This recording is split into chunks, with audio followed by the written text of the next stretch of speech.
All right, quick story time. So, some of you may know if you've been following me for a while, about 3 years ago, I decided to stop interlocking my locks into twist, palm roll twist, whatever. And I made that decision because I didn't like interlocking anymore. I was tired of people doing my reties too tight. I was tired of my scalp hurting after reties. And I knew I shouldn't be experiencing any type of pain after a retie.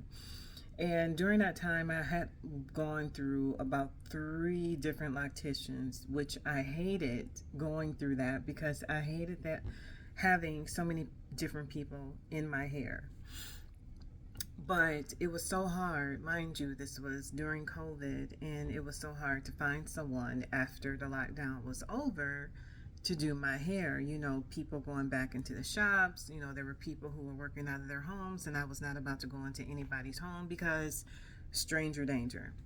So, by the time I found my current loctician, who I go to right now, I had made a decision that I did not want to interlock my roots anymore.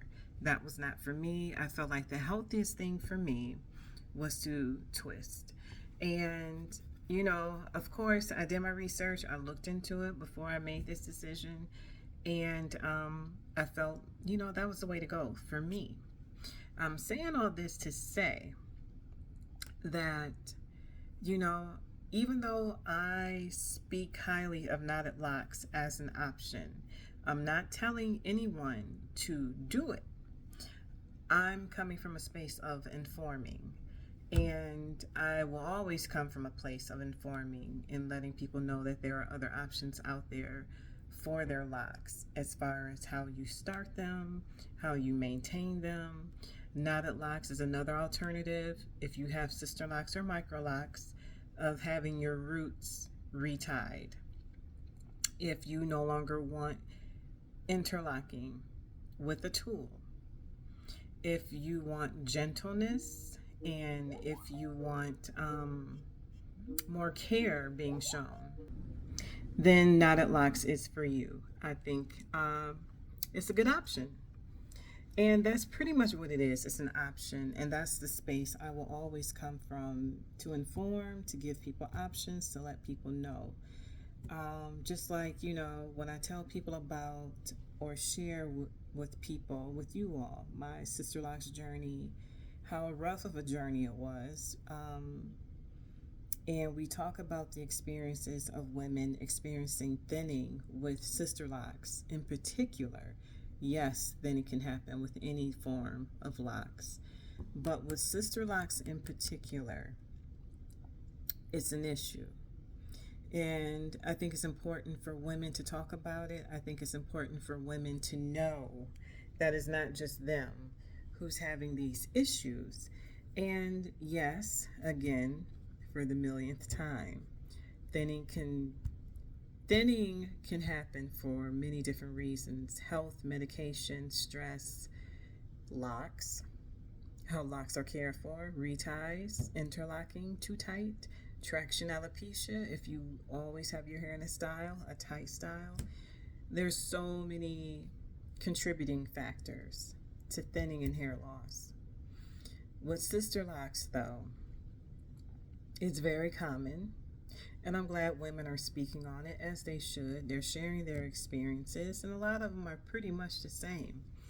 And I know there are those out there who feel like it's not fair to blame sister locks as a whole. And a lot of these people are loctitious themselves. They have sister locks themselves. They're making money off of this. This is a source of income for them. So of course they want to protect the brand. I get all that. But at the same time, we still need to be honest about what's happening to a lot of women with sister locks who are experiencing the same thing. Now, with all that being said, I know there are people out there, Tunisia Ali in particular, who's really, really pushing knotted locks. Like, she's advocating hard for knotted locks. And hey, knock yourself out. Hey, whatever deal she has with Melissa Blake, or hey, I have nothing bad to say about it. However, I don't want to be that person that pushes a particular method on anyone. I just want people to be informed, to know that there are other options out there other than interlocking, especially if you have sister locks or micro locks. Knotted locks is just another method for people to look into if you're inclined or to try,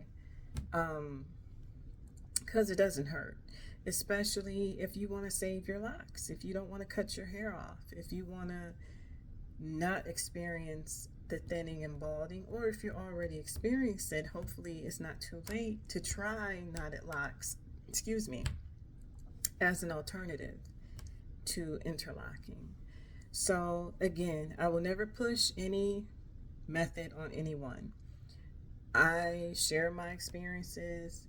I talk about the different things I'm hearing in the streets, you know, the blogs, social media. And I share my experiences, my personal firsthand experiences.